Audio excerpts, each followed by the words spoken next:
पुणे आणि पिंपरी चिंचवडला हादरवणारे विषारी दारूकांड. मदिरा कशी बनली मृत्यूचं विष? जाणून ह्या संपूर्ण सत्य. मित्रांनो, व्यक्ती स्वतःच्या पायावर चालत घरी आला आणि काही तासातच त्याचा तडफडून मृत्यू झाला. ही एखाद्या सस्पेन्स थ्रिलर चित्रपटातील कथा नाही, तर पुणे आणि पिंपरी चिंचवड शहरांना सुन्न करणाऱ्या एका भयानक वास्तव्याची कहाणी आहे. गेल्या काही दिवसात या जुळ्या शहरांमध्ये विषारी दारूने अक्षरशः मृत्यूचा तांडव माजला आहे. मजुरी करून थकलेला जीव विसावा घेण्यासाठी ज्या दारूच्या बाटलीकडे वळला, ती बाटलीच त्याच्या मृत्यूला परवाना ठरेल अशी कोणालाच कल्पना नव्हती. सुरुवातीला 11 जणांच्या मृत्यूने उघडकीस आलेल्या या दारूकांडातील मृतांचा आकडा आता 15च्या घरात पोहोचलाय. या सामूहिक हत्याकांडमागचं खरं कारण आता समोर आलं असून योगेश वानखेडे या नावाचा मुख्य सूत्रधाराने पैशांच्या हव्यासापोटी दारूमध्ये मिथेनॉल नावाचं विष मिसळल्याचं तपासात निष्पन्न झालंय. नेमकं काय घडलं? हातभट्टीची ही दारू विषात कशी बदलली आणि यामागील गुन्हेगारी जाळे कसे काम करत होते, याचा हा सविस्तर आणि सखोल आढावा. चला तर मग सुरुवात करूया आजच्या या व्हिडिओला.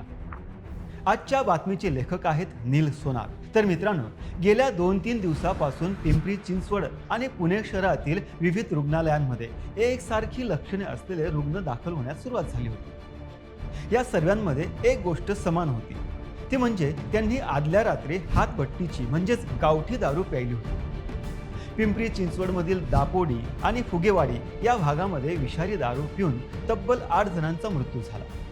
तर दुसरीकडे पुण्यामधील हडपसर आणि काळेपडळ या भागामध्ये सुद्धा याच दारूमुळे 5 जणांनी प्राण गमावले. आता ही दारू पिल्यानंतर काही वेळातच पीडितांना चक्कर येऊ लागली, त्यांच्या तोंडातून फेस येऊ लागला आणि पाहता पाहता ते बेशुद्ध पडले. रुग्णालयात पोहोचण्याआधीच अनेकांचा जीव गेला होता. या दुर्दैवी घटनेत तरुण आणि वृद्ध अशा दोन्ही वयोगटातील पुरुषांचा समावेश आहे.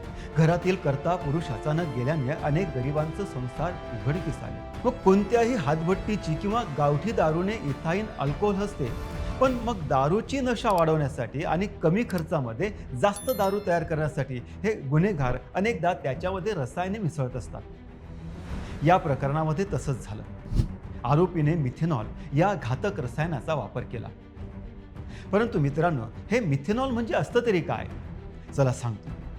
हे एक प्रकारचं इंडस्ट्रियल अल्कोहोल आहे, जे रंगांचं सॉल्व्हंट म्हणजे अँटीफ्रीज आणि क्लिनिंग एजंट म्हणूनही काम करत असतं. मानवी शरीरासाठी ते अत्यंत विषारी असते. मिथेनॉल पोटात गेल्यावर त्याचे फॉर्मिक ॲसिडमध्ये रूपांतर होतं आणि यामुळे थेट ते नर्व्हस सिस्टीम आणि डोळ्यांच्या नसांवर ते हल्ला करतात. व्यक्ती अंध होऊ शकते आणि त्याचबरोबर शरीराचे अवयव अचानक काम करणे बंद करतात. योगेश वानखेडेने ह्या हातभट्टीच्या दारूमध्ये हेच मिथेनॉल मोठ्या प्रमाणात मिसळले आणि ज्यामुळे ती दारू नसून थेट विष बनली.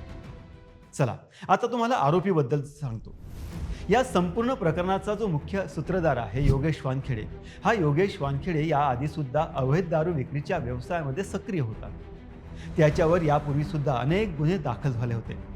त्यानेच पुणे म्हणजे हडपसर या परिसरात आणि पिंपरी चिंचवडच्या फुगेवाडी या परिसरामध्ये अड्ड्यांवर ही विषारी दारू वितरित केली होती. पोलिसांनी त्याला अटक केली असून तो आता गजाआड आहे.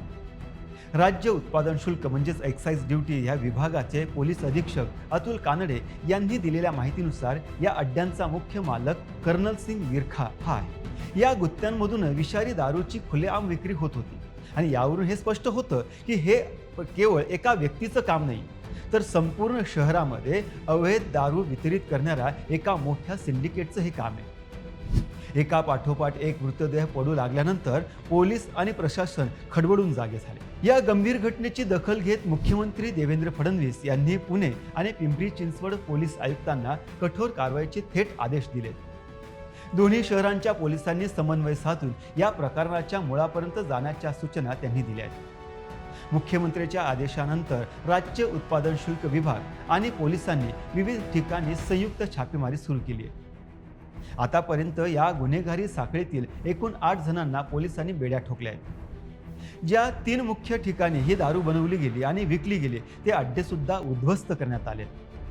अवैध आणि स्वस्त दारूच्या मोहापायी नागरिकांनी स्वतःच्या जीवाशी खेळू नये असे आवाहन वैद्यकीय तज्ज्ञ आणि पोलिसांनी केलंय.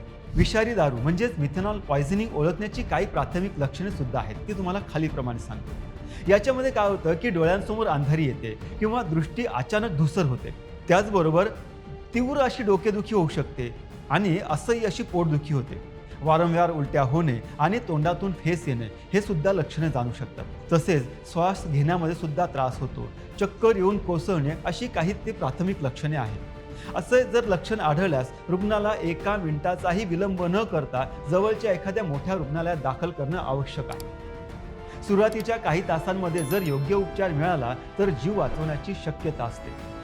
मित्रांनो, पुणे आणि पिंपरी चिंचवड सारख्या प्रगत शहरांमध्ये जिथे पोलीस आणि प्रशासनाची ही मोठी यंत्रणा कार्यरत आहे, तिथे अशा हातभट्ट्या आणि दारूचे गुट्टे खुलेआम कसे चालतात, हा सर्वात मोठा आणि अस्वस्थ करणारा प्रश्न या निमित्ताने उभा राहिला आहे.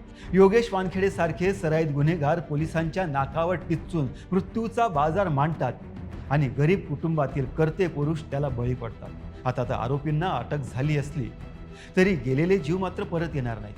भविष्यात असे मृत्यूकांड टाळायचे असतील तर केवळ दारू विक्रेत्यांवर नाही तर त्यांना पाठीशी घालणाऱ्या व्यवस्थेतील भ्रष्ट प्रवृत्तींवर सुद्धा सर्जिकल स्ट्राईक करण्याची गरज आहे. या संपूर्ण प्रकरणावर तुमचं काय मत आहे तुम्ही आम्हाला कमेंट्समध्ये नक्की कळवा आणि सबस्क्राईब करा बोल एम एच या आपल्या आवडत्या चॅनलला.